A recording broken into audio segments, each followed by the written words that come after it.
This is Andy Gutierrez from StarWars.com, and you are listening to Coffee with Kenobi with Dan Z. This is the podcast you're looking for.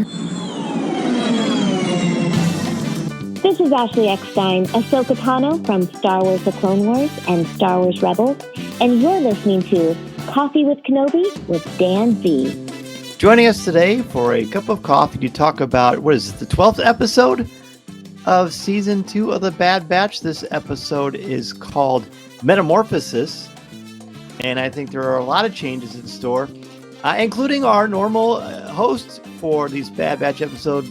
Mason is not able to be with us, but I am joined by two of our great friends. First, Mr. Ross Hollebon. Hey, Dan. Great to see you, and thanks for having me. And you know what this really is? I remember when I was probably around Mason's age, maybe a little bit older. I had tickets to see the Capitals host the LA Kings, and Wayne Gretzky. I was so excited to see play, and then he didn't play that game. So that's what I feel like showing up to this without Mason right now. Right. A true legend and superstar, but we'll try to do him proud and have some fun along the way. Well, yeah, he was bummed he couldn't make it, but he had other things he had to take care of. So yeah, it is great to see you. And I made a mistake. It's the 11th episode, Metamorphosis. But what I didn't make a mistake at is getting our other guest to also join us. He has not been on in a while, but we certainly have a place on the mantle for him to come hang out anytime. Mr. Tyler Pompa. Hello, everyone. Thank you for inviting me. You waking up and seeing this morning made me very excited, and also made me tell my wife we need to catch up, because last episode we saw before today was the racing episode, and then we just binged them all. So we're all good to go now. Okay, good. Well, so you're welcome. I helped to inspire you to kind of put the pedal to the metal, or put some more coaxium into your vessel, ready to roll. Well, let's do this. This is quite an episode, a lot to cover. So Ross, we'll start with you. Just give me one word to describe the episode for you, and then just kind of give your overall thoughts on it. We'll save, of course, the letter grade for the end of the show. My one word is gauntlet, as in it has been dropped with this episode, and it is time to roll. So I've enjoyed the entire season. This is the first time where I kind of had chills as certain parts happen. So love it. It's been that slow burn, but I'm loving this, and this is my favorite episode by far so far this season. Fantastic. Tyler, what about you? What would be one word you would use to describe it, and then your overall thoughts on it?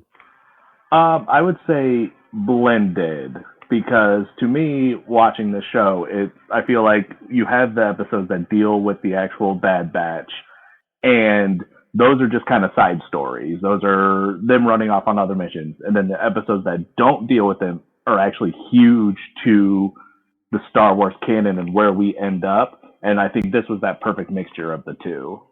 That's cool. That's very cool. I agree with you. My word for this one is xenomorphic.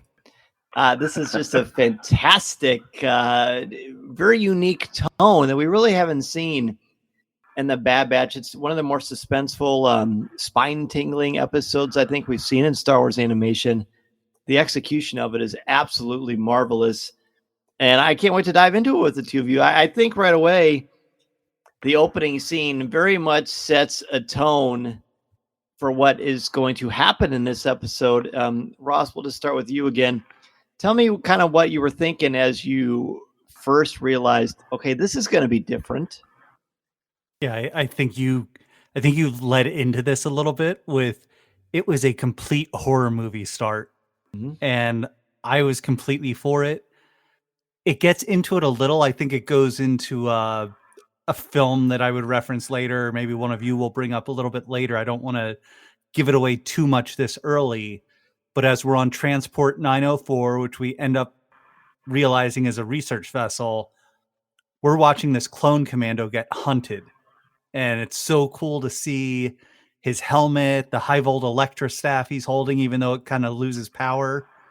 And then you're hearing this creature growling, and the hunt is on, and you know that he doesn't stand a chance. No, can I get what you just tell us the movie? You've got me. I think I know what it is. Does it involve a ship that starts with the letter N? Alien. Like Yeah.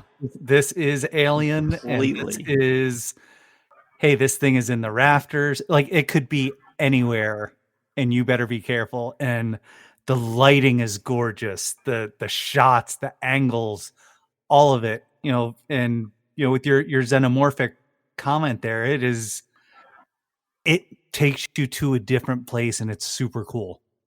Even the slime that drips down that Wrecker gets on his glove itself, on his gauntlet, if you will. Yes. So Tyler, I'm assuming you're a big horror movie guy too, right? Oh, absolutely. Alien was one I saw years ago, and I actually just recently watched it a couple months ago. And yeah, it was very. I was just like, oh, they definitely need to shake Ridley Scott's hand for this. It was really, really cool. And I got like super hyped seeing the Republic Commando show up, and then as soon as you started to see like the other monster, I'm like, oh, this just got even better. Yeah, there's a lot of monsters in this. I think one of the biggest monsters is Dr. Royce Hemlock. Now, so it's kind of all jumbled with me because, I have seen this entire series except the last 2 episodes. So this is the first time he shows up, right? In this season? I think it's the first time I've ever seen him. Okay. Well, it's possible he may come back around. I love the fact that his last name is a famous poison, hemlock, right? That's what Socrates died of, drinking hemlock. It's absolutely perfect. He's a poisonous, nasty person. Tyler, give us sort of psychoanalyze Dr. Royce Hemlock for us. And we don't have to go linearly. You can go anywhere on the episode you want to.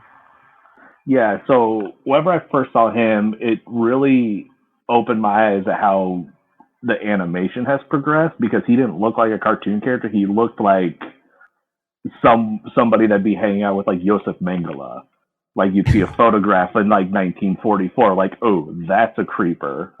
Yeah, he was very unsettling, and I like bad guys that kind of make me feel on edge like that. But I don't know, he just kind of for a kids show, he kind of pushed it to that next level. Yeah, he's cold-blooded. We find out at the end of the episode that he's extraordinarily manipulative.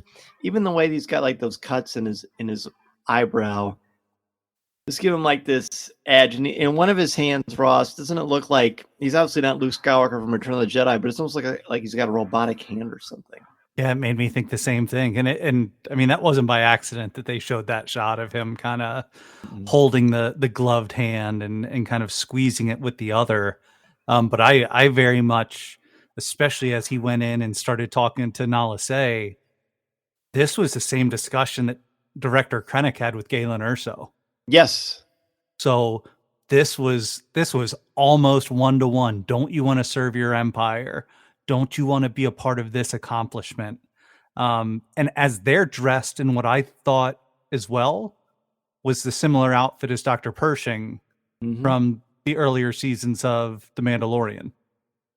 And isn't it perfect that in a very horror-centric episode, we've got a mad scientist? Yes. Oh yeah, I love that. It's so true. Like you said, the dress, the catch of comparing it to Rogue One is really apt. I also like the fact that he has Nala Se captured, and he why don't you want to help make the galaxy a better place? Whenever evil people talk about the galaxy, it always sounds so like despicable, and like it's obviously such a front. He's not even trying to hide the veneer of he only cares about the Emperor. When he mentions the Emperor's name, he almost says it in like this weird, like, it's a family show, but he's very happy to serve the Emperor, and it's a very disturbing way how much joy clearly is getting out of serving his Emperor. Well, and he refers to it as the Emperor's purpose. Yes. And serving the Emperor's purpose. And that just makes it so much scary, because that isn't something altruistic, but it is this higher plane that he's trying to attain. And it's just like, oh, you're a psychopath. Yes. Yep. He's a sadist, man. And she says, Nala says, you know, it's, I don't know the exact line, but it's basically, you know, it's really hard for me to be motivated when my entire civilization was wiped out by the Empire. It's pretty valid. Pretty valid. We see later, of course, that Lamasu doesn't feel the same way. But let's jump into the heart of this thing. This Sid, well, I guess we should talk about Sid really quickly. The Band-Aid is slowly beginning to pull off of this relationship. And Sid, like, I don't know, I feel like there's a lot to learn about where the guys are at and where Omega is at with Sid on this episode. Tyler, I mean, you just been just pretty, so it's all pretty fresh in your mind. Mm-hmm. Where do you think we are with Sid? Yeah, that's a character that I've never really cared a ton for. I've always felt like there was going to be like a B-side at some point where you're going to get something bad. So I think we're finally starting to get there. Like, she's probably eventually going to throw them under the bus for her own gain. I did really enjoy her trying to like work with them and be like, oh, 30%, and like just the no sell of Hunter's face the whole time as she was like, okay, fine, 50. Like, I really enjoyed that. And I just felt that she is. Last season, I thought that she was part of the batch, and I think I said it on the show one time, Dan, where I was just like, you know what, I almost see her as a member. Yeah. But it's sometimes people don't belong. You know, she had choices to make, and she has made them and shown her true colors. And even the warnings that have been given by the crime lord to the batch about her of just like, hey, be careful, know who she is. And maybe that's setting us up for another twist down the line. But as of now, it is just like, they're not important to her. Like, much like Hemlock wants the assets back, she just sees them as assets. Oh, yeah. And even like when she says, oh, how about 35 or 30% in text, like that's our standard rate. And then she eventually raises it to 50 out of the, and you know, it's always like something like the devil's, you know, it's just out of the goodness of my heart. Right. And I love that while this is happening, Wrecker and Tech are just looking at her and they're not even trying to pretend like they're entertaining. But Wrecker will kind of look up once in a while, kind of a little grin like, how about that? Wrecker's not dumb. I just think he's much more soft-hearted than his outward appearance would let on. But I really like that, and I agree with you, Tyler. I'm very over Sid. And Ross, I don't think you're the biggest. I don't think there's going to be a Sid tattoo coming your way anytime soon. Yeah, it's not in the plans. It's not in the plans. That's right. Sorry, Matt Martin. I know you were pulling for that, buddy. It's not going to happen. Let's talk about, it's time to scavenge the cargo. They don't know what's on the ship. We know what's on the ship. And I think if there's anything from them first going on the ship to the Zillow Beast escaping is fair game here. Tyler, I'll let you start. Tell me some things that kind of jump out for you about this entire middle section of the episode. So this part, I think, is at the beginning, I said the beginning was Ridley Scott. This is where I think they went to James Cameron with Aliens. This was definitely a lot more action-packed in the way they like lit the Zillow Beast and the way it was like, it'd be like crawling on the ceiling towards them. Looked like it was shot straight out of Aliens. Yeah, I definitely like the whole atmosphere of it. And the little jump fake out with Tech where the robot came out and was like, danger, danger, danger. Yeah, I thought that was a really nice touch as well. Yeah, that was, I thought it was a very well done sequence and one I'm definitely going to go back and watch at some point. Well, whenever you see, like, if we're talking Alien, you know, androids and Alien, not real good, not a real good person to be around. So I'm sort of in that headspace and I see the thing drop out. Right away, you get the sense that this is a droid that, I don't know, you want to say trust, but you know, it's not out to betray you. It doesn't look like it's going to be any kind of a danger anyway. But I feel like it sort of subtly amps up the creepy factor, and it's already bad enough because you can't see anything. Oh, definitely. Well, and as it struggles to talk, you know, it is, this is dilapidated. Why would a droid even bother at this stage? But it's terrified. by what it has seen, which I think is fascinating. But I guess the tie-in is that the droid runs on energy. And that's what the Zillo Beast feeds on. So that's why it's hiding. Like, no, you're not going to take all of this out of me right now. So when did you both first realize this is not the Zillo Beast, it's a Zillo Beast? When did you first realize that? For me, it wasn't until it really got outside, and started growing and getting a little bit longer, and started to make me think of the original one that I saw in the Clone Wars. Yeah, Tyler? For me, it wasn't until Tech said, "Oh, this was the thing that happened during the beginning of the war." I was like, "Oh," because we get so many creatures on like an episode by episode basis of whatever you're watching that one just kind of like went to the back of my mind until he specifically spelled it out for me. I was like, "Oh, sweet, nice little callback." I wasn't, the first time I saw it, I just thought, well, this thing's cool. I like how it's scary. The design isn't like screaming freak out, but the fact that it's powerful and sneaky makes it scary. Then it escapes, and I'm realizing it's growing. I'm like, well, this is a threat. But it isn't until it does King Kong, and it climbs up that tower, and its neck is fully elongated, and I'm like, oh, I have goosebumps now. Oh my gosh, this is, and I thought at that time, well, this is a Zillo Beast. Now, there's actually a great article on StarWars.com that kind of refreshes your memory, but I highly recommend that if you haven't seen the 2 episodes with the Zillo Beast in Clone Wars, go on to Disney Plus and watch it. I will give a shameless plug. I did write about the Zillo Beast in the Star Wars book.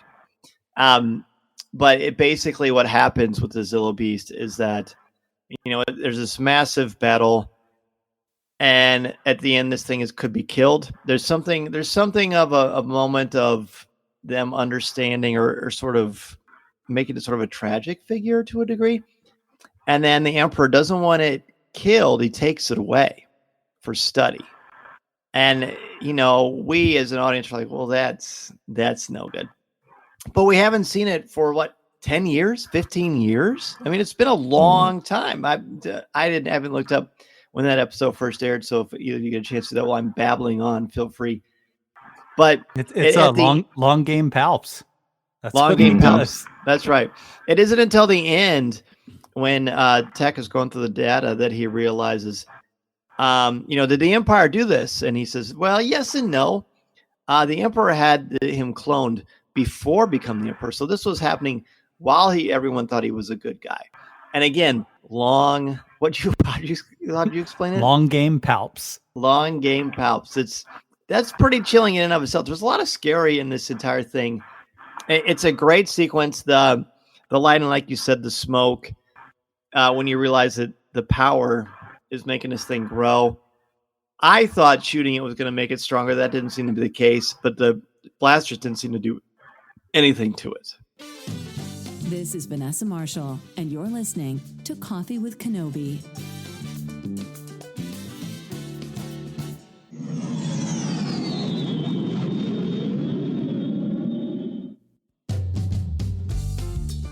Yeah, because it has that armor to it where you can't do anything to it.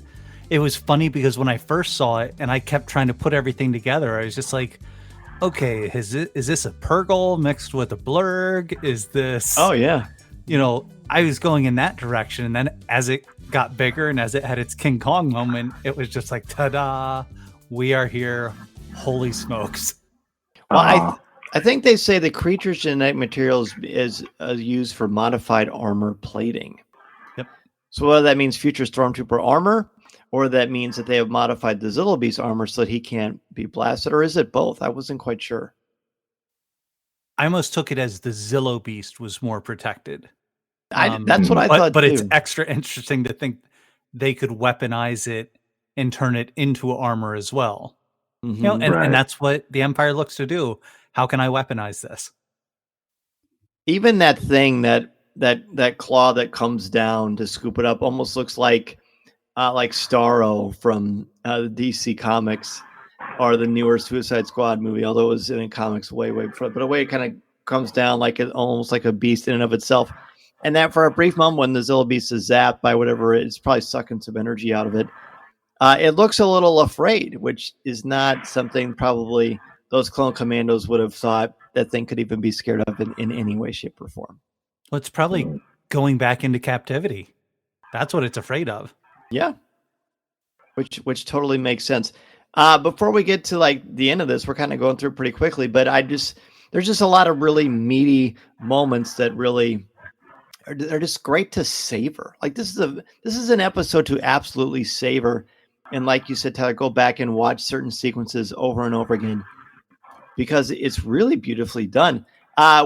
Omega is able to look at this technology, this Kaminoan cloning technology, which is a little bit different.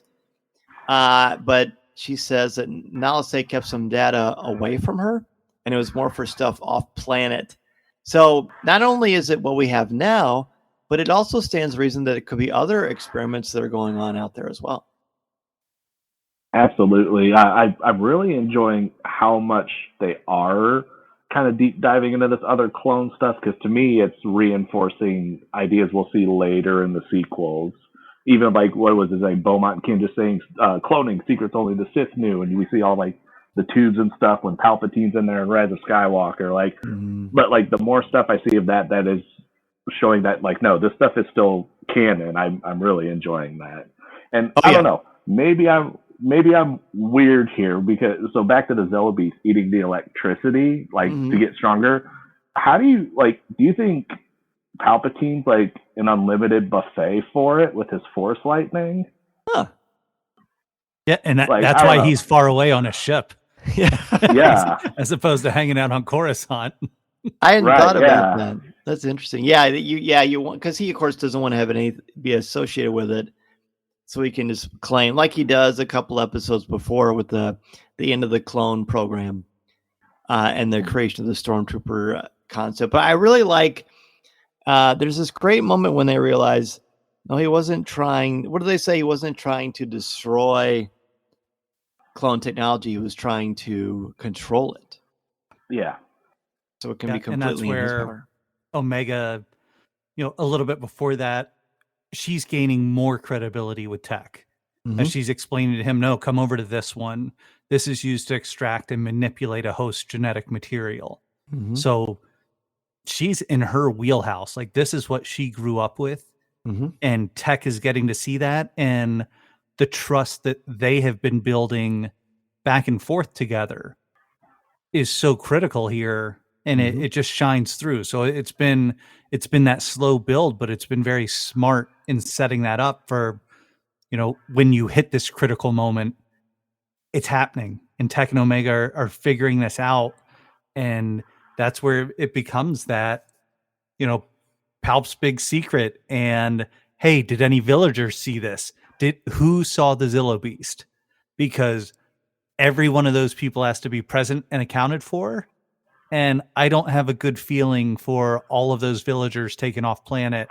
What's going to happen to them?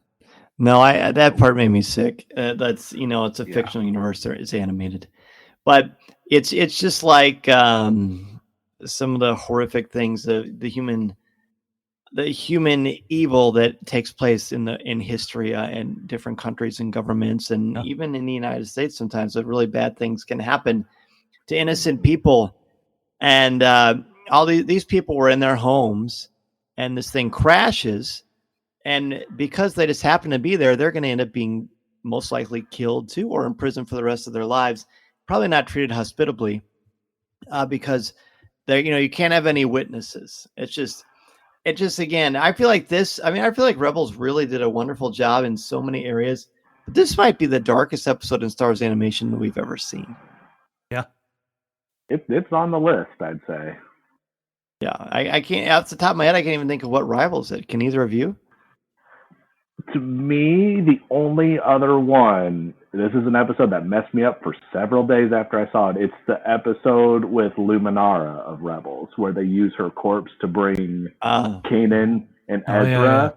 Rise of the Old Masters, that was called. Yeah, because I was so excited to see Luminara back. I'm like, oh, she's so cool. And then there's her decaying body. Like I remember being at work like 2 days later and be like, they put that in a kids show?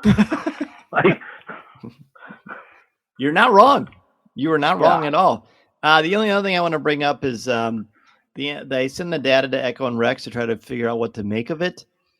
And then former Prime Minister, he's taunted by Hemlock, Lamassu shows up smugly about, you're going to end up in prison just like me. But then as soon as he says, hey, I'll let you free, and he says, okay, well, there's this female clone that Nala Se is really attached to, which of course we know is Omega. So Lamassu, like, even after knowing that his entire community or his civilization is destroyed, being a prisoner by the Emperor, he's still that much of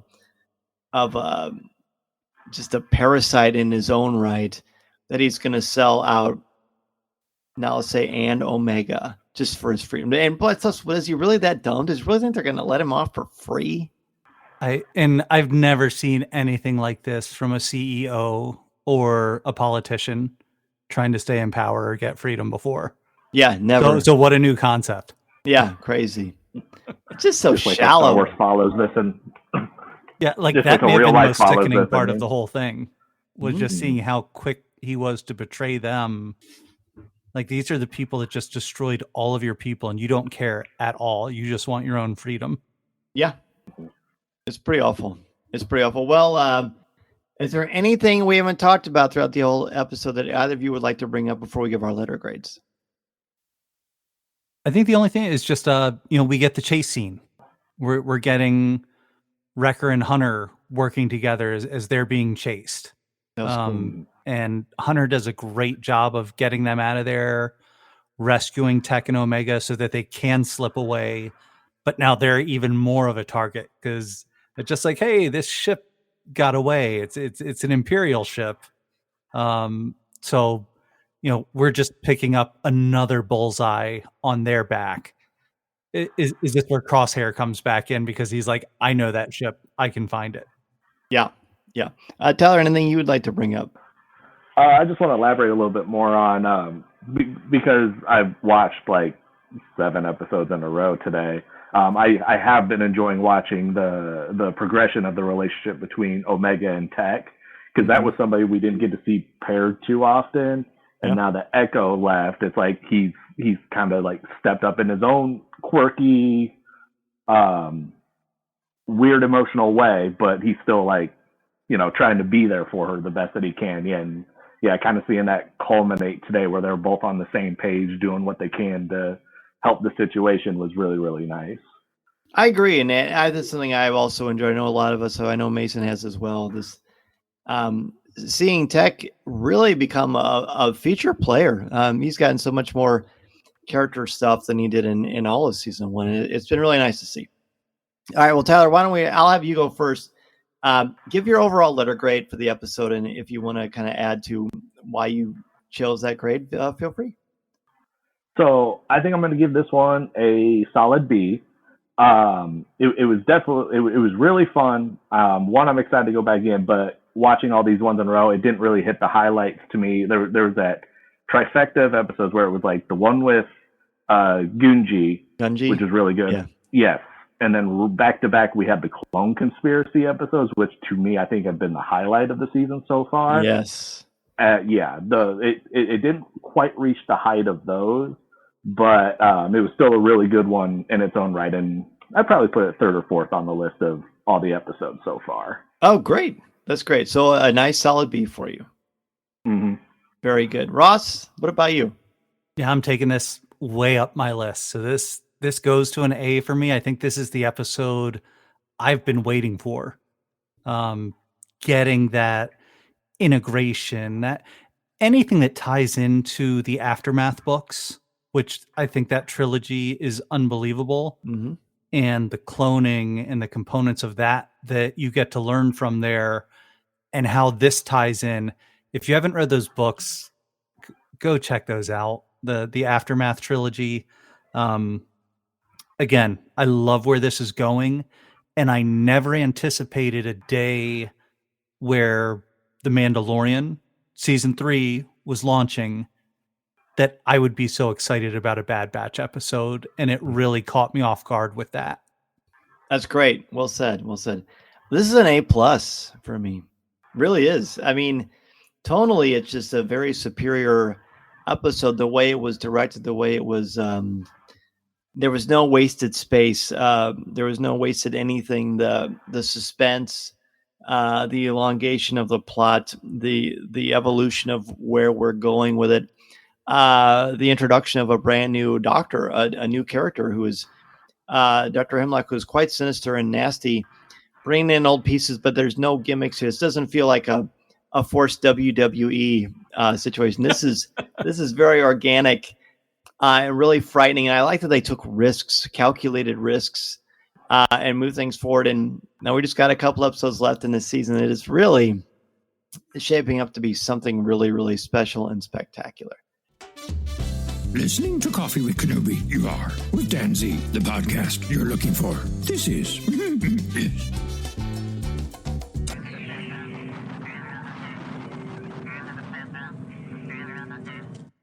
Well, Tyler, it's been great to see you, man. Well, it's been great having me on, so thank you very much. And yes, I'm always happy to come hang out and talk with everybody, at least when my schedule allows it. So yeah, we're glad to have you. It was great to see you at Steam into Star Wars, and certainly looking forward to chatting with you in the future. And I believe I have something that you're gonna have to send me your address so I can send you the stand for your lightsaber that you won at Steam into Star Wars. So don't forget to send me that. I'd be happy to send it over. Thanks again for being on the show. Well, I appreciate it. Well, thank you again for having me. So yeah, they're very happy to be on here. Awesome. And Ross, always great to have you on, man, and really loving what you're doing in your world. I mean, you're a very, very busy person, and now you've also got podcaster extraordinaire added to your resume. Please let us know, or everyone know where they can find you, and tell us where they can find your awesome podcast. Yeah, thanks for that, Dan. I definitely want to step back to Steam into Star Wars as well. Tyler, great seeing you. Great seeing your wife Samantha there as well. Like, you know, what a great couple people, and they're supporting Tom and just being part of the community. So love that so much. Give her a hug for me as well. But Dan, as for my podcast, it's still kind of in that soft launch, or I'm considering it a soft launch for the album Cockpit Podcast. And I posted the 3rd episode today. So it is a college buddy and I who December 5th, 1994, saw the band live play in Lancaster, Pennsylvania in a college gymnasium.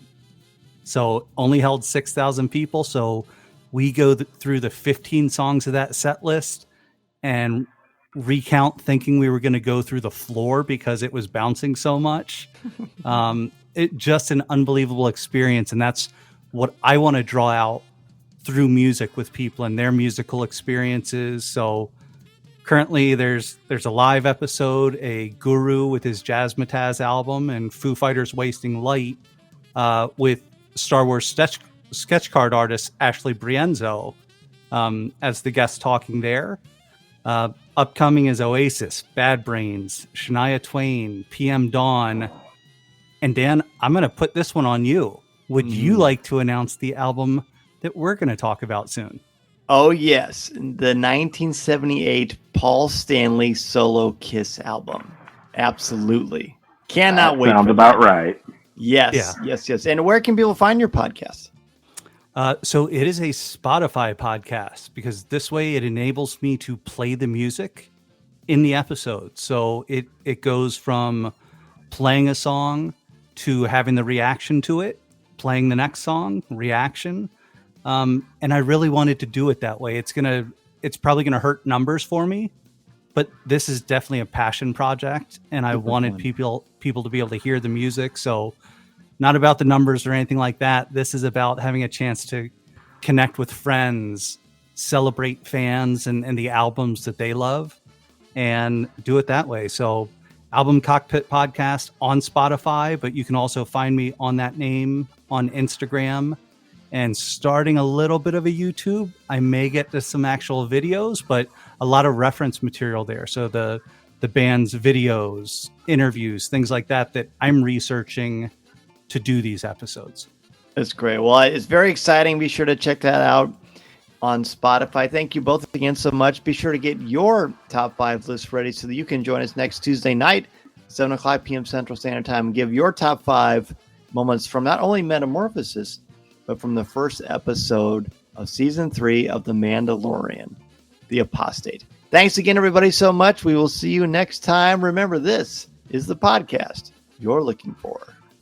This podcast is not endorsed by the Walt Disney Company or Lucasfilm Limited. It is intended for entertainment and informational purposes only. The official Star Wars website can be found at www.starwars.com. Star Wars, all names, sounds, and any other Star Wars-related items are registered trademarks and or copyrights of Disney and their respective trademark and copyright holders. All original content of this podcast is the intellectual property of Coffee with Kenobi unless otherwise indicated. This is the podcast you're looking for.